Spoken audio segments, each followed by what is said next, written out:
Let's get straight to Governor Asa Hutchinson delivering this weekly's COVID-19 briefing. Who will be here and answer any questions related to education. We also have General Penn, who's been very instrumental in helping us coordinate our planning for vaccination distribution, and he'll have a few words to say as well. So with that, let me first go to a vaccination report, which is our first graph, which brings you up to date on where we are with phase 1 of our vaccination program. And here, as you can see, that on the left side, it describes who's in 1A, healthcare workers, long-term care residents, and our first responders. And then on the right side, you see that we have the doses received, the doses that have been given out, and then the change in the last 24 hours. And so on doses received, 227,000 round numbers, 89,000 given, which is about 39.3%. As you can see, we've received 24,000 in the last 24 hours, and so there's always going to be, like yesterday we were at 39.7%, but you get 24,000 in to increase your inventory. Obviously that's going to take some time to get out, so the percents are always changing. And then the doses given the last 24 hours, 8,600. As you can see, over the last week, every day, our doses given has accelerated. And that is the doses received by our state. There's the long-term care contract with CVS and Walgreens. That is a federal contract that they've given out 15.7%, and they're still on target to have their clinics within the long-term care facilities. And with that, where we are right now in talking with our hospitals, our COVID winter task force with Dr. Romero and his team, we have reached the point in terms of our 1A phase that we're on target to reach that by the end of the month, and we are ready to move into 2 categories of 1B. And so today I'm announcing that we're going to move to 2 categories of 1B, which is the age of 70 and over, and the other category would be our K through 12 school staff and employees, our daycare employees, as well as our higher education staff and teachers. Those will be included in the 2 categories that will be eligible beginning next Monday, January 18th, for vaccination. The reason for this is we want to continue to increase as fast as we can getting these doses into the arms of our Kansans, and at the same time being able to manage the limited supply that we're giving. As you can see, 24,000 was received in the last 24 hours. We've been getting about 50,000 doses a week. I expect that to increase. And so we're trying to set the stage for increasing those doses and getting those out as quickly as possible. If you go to the next slide, this is phase 1A now that I just went through, which is the healthcare workers, the long-term care facilities, and our other priority groups of first responders. That's where we are right now, and we have vaccinated to the point that we can move into 2 different categories, which is 1B beginning on January 18th. And as I indicated, we're doing Arkansans age 70 or older, and these vaccines are available through your community pharmacies. The hospitals are participating in this when they have the doses available. They can call ahead for an appointment, and there'll be vaccine clinics and events that may be available in your area. This is county by county approach in terms of the vaccinations, but we're increasing that opportunity for those to get vaccinated in these categories. In terms of education, including higher ed and child care, the school districts will drive it. So if you're a teacher, check with your school district. Are you going to have a clinic? How are we supposed to get vaccinated? and they will have to work with their local provider, pharmacy, or hospital to schedule a clinic or an opportunity or an appointment to get vaccinated. This is working from each county and community to assure that vaccinations are available across the state and not just in one area. And then this is later in 1B. We're not all the way through 1B. This is where we'll get to later, but the frontline essential workers, we're not to yet. They don't start on Monday, but we will get to them. They're later in phase 1B. The next one, we're just reviewing the different phases and who's in it. This is 1C, and again, right now, this is people who are 65 to 69, people with high-risk medical conditions that are younger, and other essential workers. And this is all on our website, but this is something I wanted to talk about in terms of why we're doing priority populations, because we have a limited supply, and if we can bring in our workforce in education, which is about 132,000, that's a lot for our local pharmacies to handle. If they're 70 and plus, that's another 311,000. So we're looking at adding next Monday 443,000 new potential Arkansans to be vaccinated. Now we know that some will wait, but it's going to take time to get through all of those, but we're going to start that Monday. Now there is a debate in Washington. I understand there's been some comments nationally. Well, maybe we should go ahead and do 65 to 69 and bring in other categories early on. We have to manage the process in a way that gets vaccines out as quick as possible, but also in a way that doesn't, that gives priority those that need it the most. And so if you did 65 to 69, and by the way, that is, when we say 462,000, that is for everybody in Arkansas 65 up. So if you really wanted to look at that one category, you'd subtract the 311,000 from 462. You'd be adding another 151,000 if you went down to that level. We will get there, but we're not ready to do that Monday. And so those are the information as to what we're moving to Monday. Let's go to the next slide. And before I go to the next item of business, let me go ahead and cover our case report for today. And our case report for today, the last 24 hours, look in the middle right there, you'll see that we have added 3,209 total cases over the last 24 hours. This is down about 1,000, I believe it is, from a week ago. Our testing is higher than it was a week ago. We have 10,600 that's been tested, both PCR tests and antigen tests. The hospitalizations has decreased by 17, which is some relief for our hospitals, but with the increase yesterday, day before, we're still got a ways to go to give any real relief for our hospitals. It's still a challenge for us. And then the deaths is what we're anxious to reduce that number. We have 40 new Arkansans that are recorded as having passed away as a result of COVID-19. You can see our new cases by county as well, and it shows again our top population counties are looking at being the top numbers. With that, I want to say a couple more things about our vaccination plans.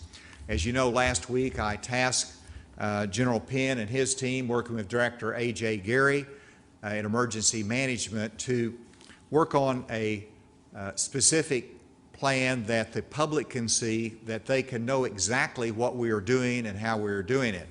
And I gave them a deadline of January 15th.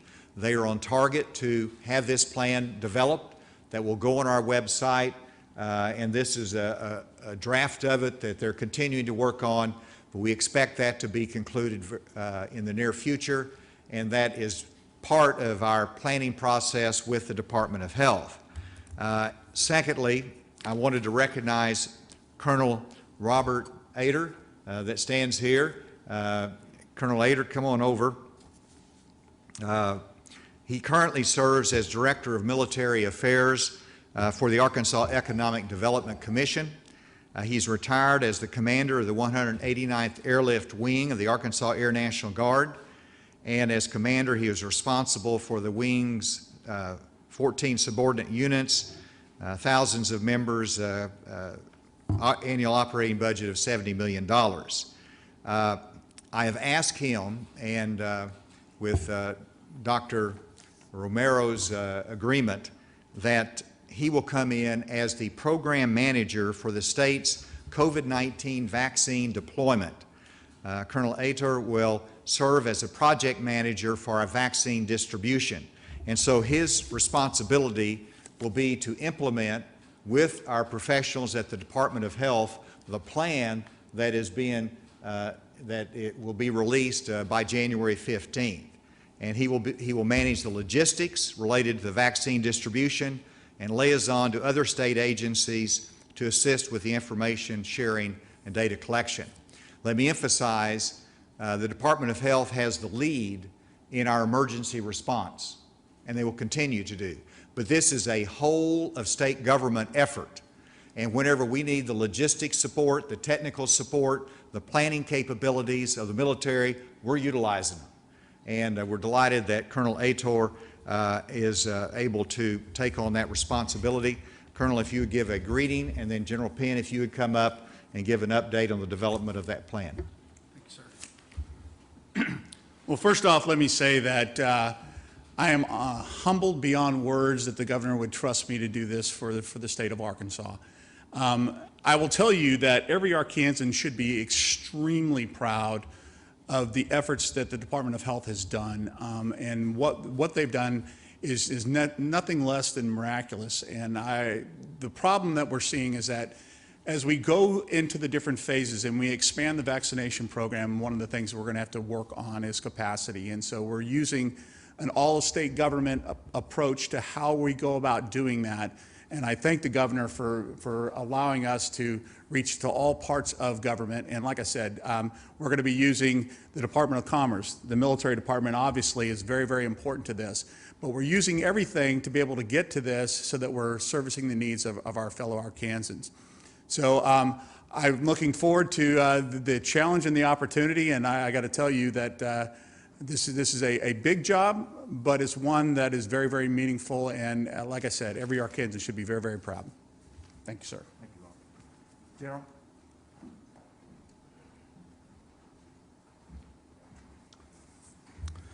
Thank you, Governor. The Department of the Military has had the distinct privilege over the last week to work in support of and with Dr. Romero and his team at the Department of Health, as well as Director A.J. Gary with the Division of Emergency Management, to put together the plan that we'll soon be posting out on the website.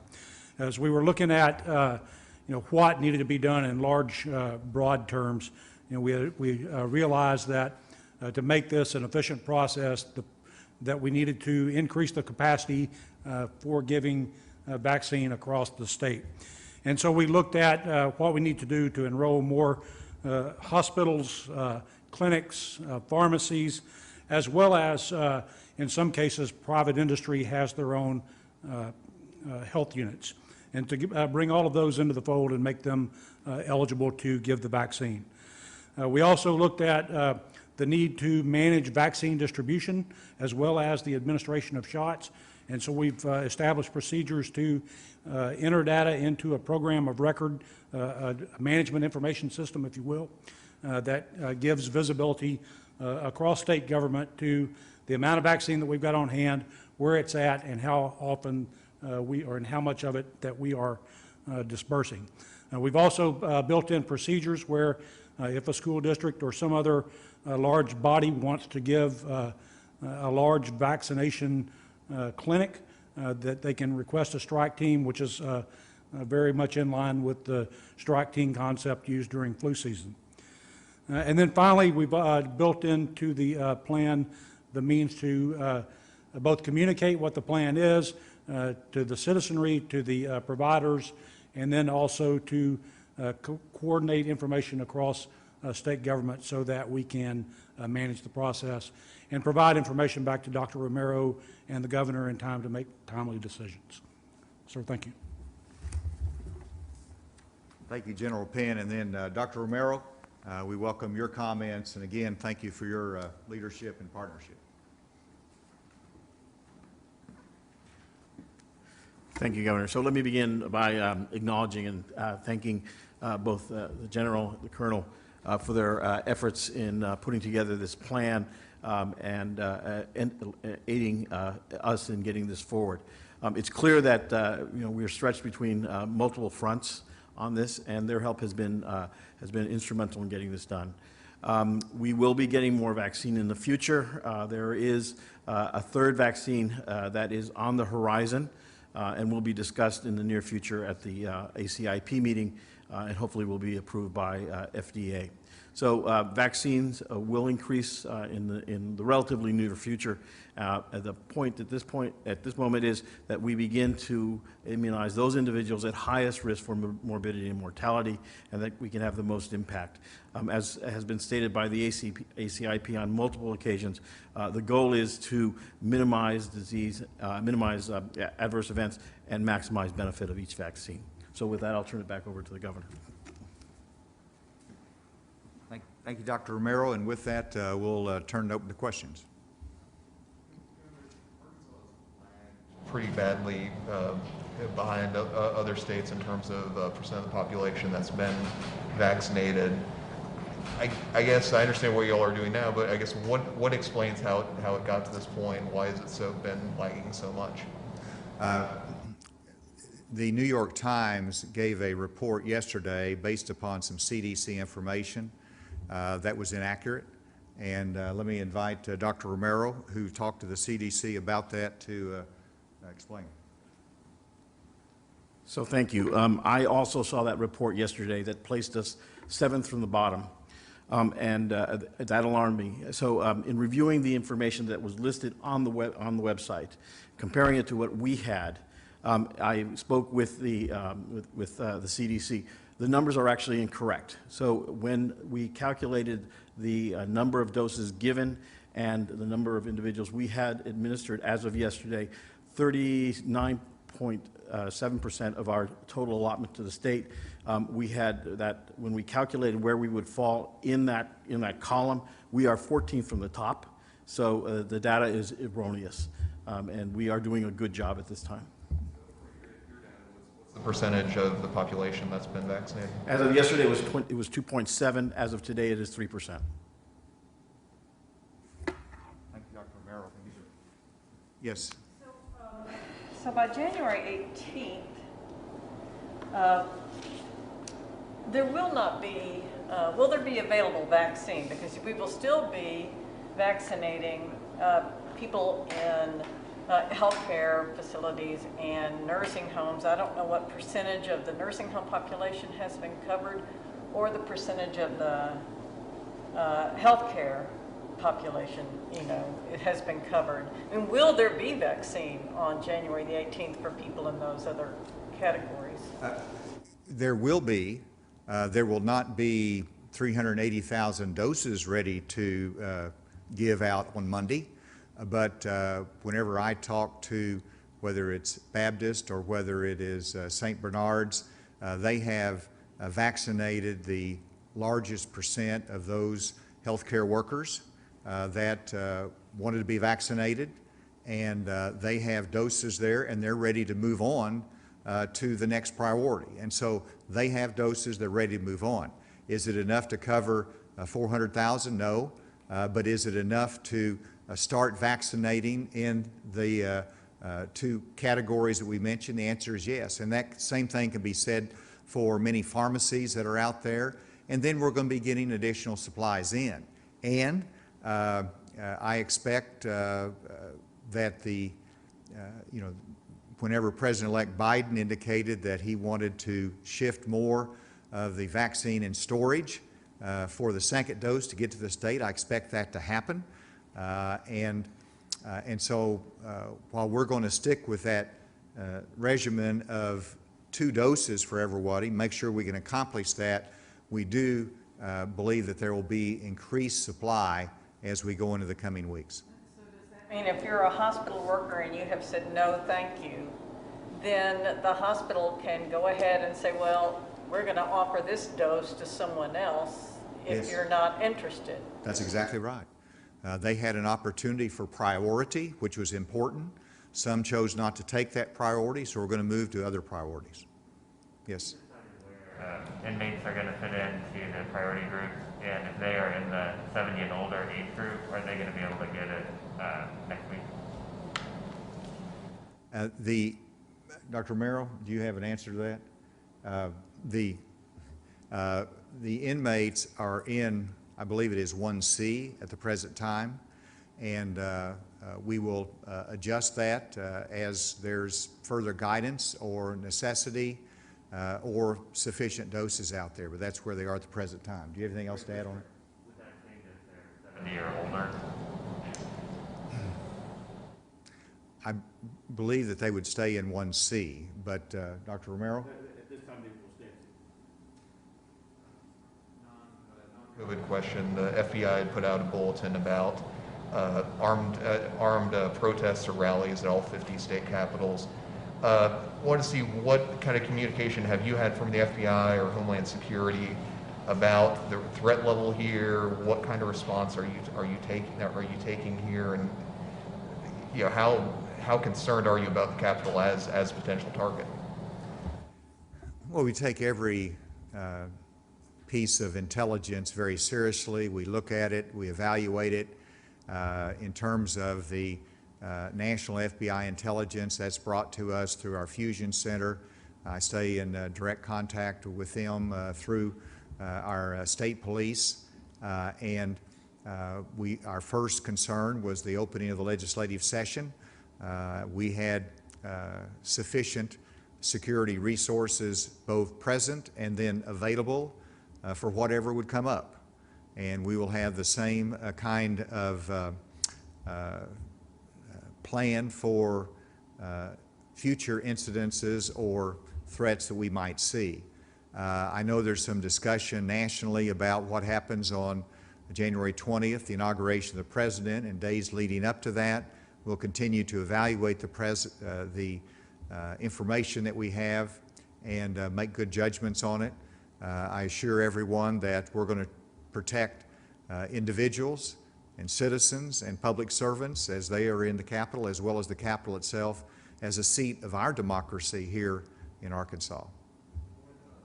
What factors are you going to use to decide whether or not to activate the National Guard or to tell people to stay away from the Capitol? Well, the factor would be that if civilian law enforcement is not sufficient to handle the threat or the violence that might be anticipated or that we might see. And that's the role of the National Guard, is a secondary support to back up civilian law enforcement. At this time, I have not seen anything that indicates that our civilian law enforcement resources cannot handle any threats that we see at the present time, but we'll continue to evaluate that. As you know, that last year we did call out the National Guard, but it was actually after visibly seeing the actions that were taken that crossed the line into destruction of property, and then we at that time made them available.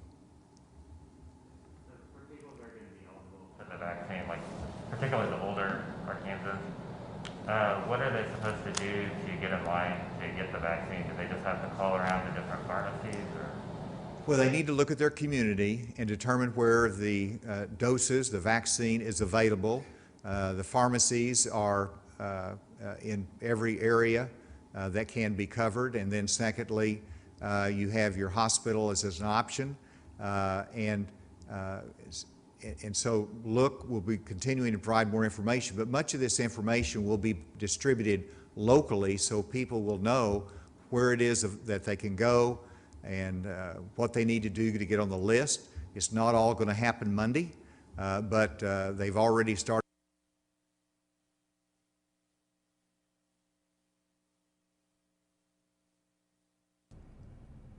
you've been listening to Governor Asa Hutchinson here over the last several minutes talk about COVID-19. And, you know, if you think about it, a significant update coming out of today, we're talking about Arkansans 70 years and above and school staff being eligible for that critical vaccine starting Monday, starting January 18th. That is one of the biggest updates we've heard out of this news conference thus far.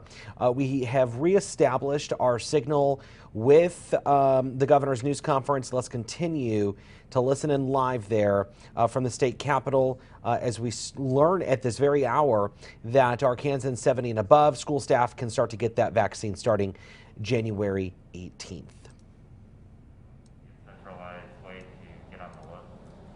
The way the system works is that we have a program that communicates with all our systems in the CDC, and that system is where the request for a dosing comes into, and then that's how we prioritize where it's going to go in the state. And so we're using that system as our system of record, and that's how we're going to go in.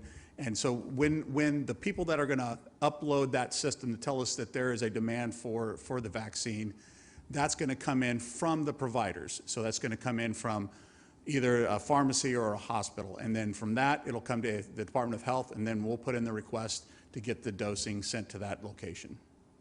There's nothing to prevent somebody from signing up with multiple pharmacies. So how are you going to increase the capacity you're talking about? Is that capacity of people to actually administer shots, people to make phone calls and make sure people know that they're notified that they can come get the machine? Where is that personnel going? So first off, right now, we've only had 212 pharmacies that have been involved in the 1A program. And so the first thing that we're doing is we're trying to expand that capacity to other pharmacies around the state.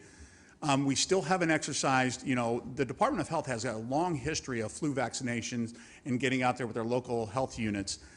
We haven't done that.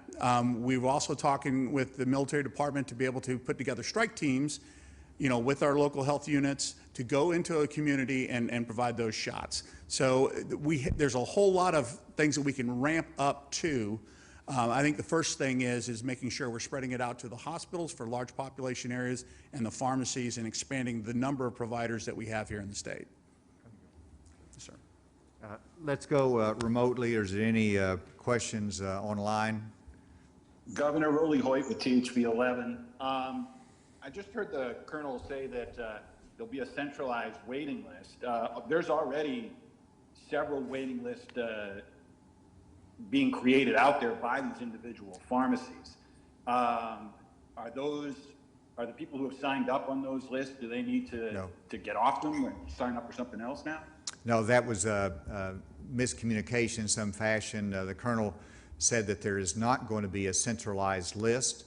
This is lists that are compiled at the local pharmacy or hospitals or what the provider that's available. So there's not a centralized list. Thank you for that. Another quick question. Lieutenant Governor Griffin today tweeted that he would rather see larger venues, something more along the lines of mass vaccination clinics. It doesn't appear in this plan right now like you're going in that direction. Why is that? Well, that's, as General indicated, the mass distribution option is still as part of the plans, and so that absolutely can be done, but it's not. It would not be good to have War Memorial Stadium for a mass distribution center when you only got 50, a limited number of supply of doses. So you have to organize this in a way that makes sense, and this is, and there will be opportunities for more mass clinics whenever we have the supply and when it makes sense. Now, for example, some of the school districts have over 1,000 teachers. Well, that's a pretty much of a mass distribution effort whenever we get to that particular school district. Whenever you get to some employers, which is down the road, you're going to have a large number of employees that will be vaccinated, and that's going to have to be in that type of a mass clinic. So all of this is part of the plan, and that is one option that's there. But it is important that our pharmacies, which are in every community, and our community health clinics, our Department of Health, which historically has done mass clinics for flu vaccinations, they will continue to use that capability in the future. Governor, this is David Ramsey with the Arkansas Nonprofit News Network. While we await the vaccine, the National Academy of Medicine and 9 other national organizations last month issued a call for states to establish statewide crisis standards of care plans for the pandemic. And my understanding is that I think more than 30 states do have a crisis standard of care plan in place, basically something that would establish protocols for how to allocate scarce resources if the capacity situation does reach a kind of crisis point, and to kind of have a plan for that statewide. My understanding is that's kind of in development in Arkansas. I guess, could you just speak to where things stand, if there is going to be a plan released, and whether something like developing a crisis standard of care would help manage the pandemic right now? Dr. Romero, would you address that? So we hope we never have to activate a crisis standard of care. That would indicate that we have reached the limit of our capacity of caring for patients, both in the hospital and on ventilators. So that standard of care, that document, is in the process of development. It's in the near completion state. We hope to have a final review of this within the health department and contributing authors, and then we'll pass it to the governor for his review, but it should be coming shortly. Next question. Hi, Governor. This is Rachel Herzog with the Arkansas Democrat-Gazette. I wanted to go back to the topic of the FBI warning of attacks on state capitals. Do you think that Arkansas is less likely to see any kind of riot, not having been a swing state in this past election? Or is there any other kind of insight you can give us based on your background in Homeland Security? Thank you, Rachel, and the answer is less likely. If you look at where we are in Arkansas, the information we have, and we have a long history because mine goes back into the 80s, in which we had neo-Nazi groups, and we had a white supremacist group in Arkansas. We had posse comitatus here, and so I don't want to diminish the fact that there's work to be done here in this state. But in terms of challenging state authority or coming in and protesting what's happening in Washington, I did not see that as you've seen in many other capitals, so I'm hopeful that it's less likely to happen here. I have more confidence both in our law enforcement capacity but also in our citizens. So I'm hopeful of that being the case, and of course everybody has the right to protest. You don't want to diminish that, but in terms of violent acts or other destruction of property, I expect that to be less likely here, and I hope that's the case. But we will be prepared in the event those circumstances change. Next question. Hey, Governor, this is Josh White with KAIT. I want to ask a quick question off of COVID. In your State of the State address this morning, you had mentioned the hate crime bill that you were hoping to pass. It didn't seem like you got lukewarm response from applause. What is your gut feeling on that, and how the General Assembly will tackle that this year?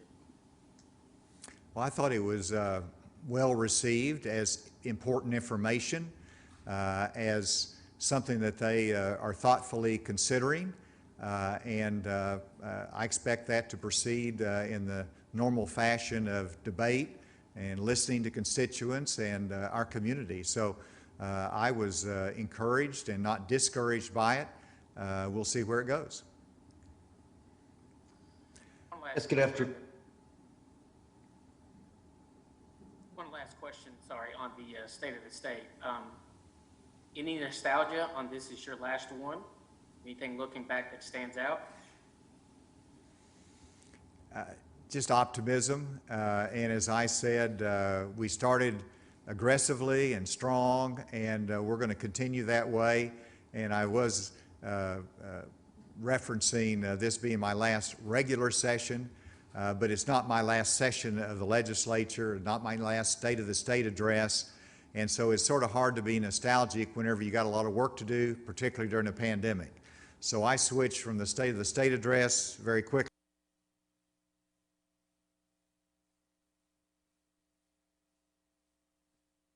to vaccinations, and that'll be on my focus simultaneously with the upcoming legislative session. Just one, did I hear one more remotely, then we'll come back to the table? Yes, good afternoon. It's Brett Rains with 4029 News. Back to the rollout for the first group of Phase 1B. For our larger school districts, a little more specificity. What are we advising, like teachers with these school districts? Should they contact their pharmacies, or should the school districts wait for a little more information from the state to try and organize like a mass flu clinic, for lack of a better term? A great question. And first of all, the teachers should first contact their principals and superintendents and say, what's our options, what's our plan? And the superintendent, the leadership of the school should be contacting the their healthcare providers and trying to determine what's the time frame that that particular provider, whether it's a hospital or a pharmacy, will have sufficient doses to go into the school and do a clinic and vaccinate them. And so this is a ground up from the grassroots up initiative, where it starts with the school district contacting the provider and managing it when we have the doses that they can schedule that clinic. And so that is what they need to do. I'm sure that there will be other options that will be considered, but that's the most logical one and where we see it being able to proceed the quickest. Back to the table. Are there any other questions? I want to go back to the question. This is maybe for Dr. Romero as well too. On the percentage of population that's been vaccinated. 2.7% versus what the CDC had. I guess it was, I don't know, it was 1.4%. Is that number that much better in terms of where you hope to be at this point? Is that still seems like it's a pretty low number? Well, I'm not happy with it, and that's one of the reasons we're moving into the first two categories of Phase B. I don't think anybody who wants to get all the vaccinations out can be satisfied with it, but I also know that the CDC set up a 3-day lag in reporting, and this is for all the states, but the focus was not necessarily the paperwork, but getting the shots in the arms. And so we're dependent upon pharmacies and hospitals entering the data, and they have 3 days to do it. And then we collect the data and it's transferred to the CDC, and they've got to upload it and get it right too. So there was a little bit of a gap yesterday. But this is a logistics challenge, and that's why we brought on the program managers, the experts in logistics, to help us to manage this and to accelerate that throughput, because we're getting supplies, we're getting them out to the population. We want to reduce the delay there and get it out quicker. That's the whole objective, is to shorten that time. It takes, when you have a limited supply, it takes a lot of partners to accomplish that. Dr. Romero, this was addressed to you and I started talking. Do you have anything else there? So, no, I mean, we would like to have a lot more vaccine and into arms at this point. But if you look at us in comparison to other states, we're all in the same boat. There is only so much vaccine to be distributed. We're getting that vaccine and we're pushing it out. We will push it out faster as we develop more and more capacity to do so. So we will reach out to more Arkansans in the future. We probably have time for one more question if it is. Yes. Since there's 2 doses involved with each person, do you have any information on how many unique people have been vaccinated at this point? And also just kind of related to that, I heard there's some reports the federal government was going to go ahead and just release the second doses as well. So how significant will that affect the amount of vaccine that we're getting? Well, some have already received the second dose. Some healthcare workers have, others are in line for it. And so the impact for us is it gets more doses to us quicker and allows us to manage both the first and the second dose.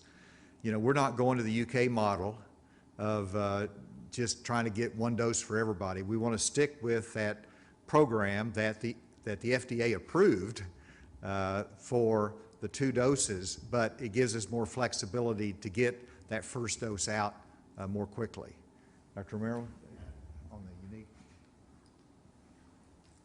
So you're actually talking specifically about the metrics that need to be looked at, and that is not just the number of doses you're giving, but you also want to look at how many people have completed the immunization schedule. So again, I will rely very heavily on Colonel Ator to give us that, to get that granularity. We're going to be getting that for us, and then we'll be able to provide it to you. But it is a very good question. We also want to have enough vaccine to begin the immunizations. I have read simply the press release from that conference.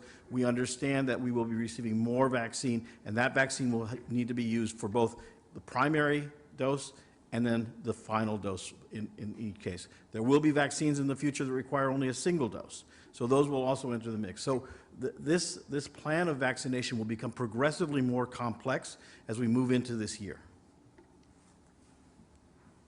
Thank you all very much today. Have a good afternoon.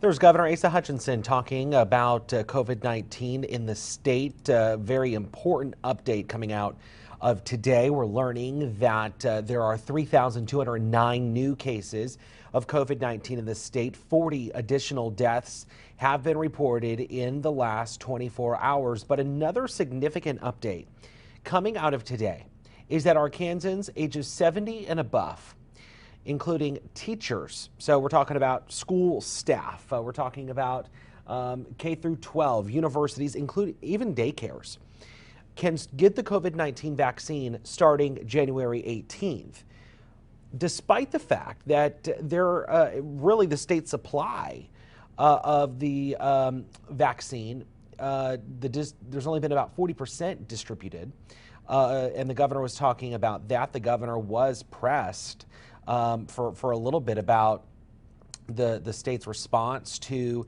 the coronavirus and how they are distributing the COVID-19 vaccine. Of course, he was saying that they did not agree with the fact that there was a national report saying that Arkansas was the 7th worst state distributing that vaccine. So there's a lot to unpack from this news conference, certainly, and we will certainly do that for you coming up tonight in our newscast beginning at 4 on Channel 4, and of course Fox 16 News at 5:30 as well.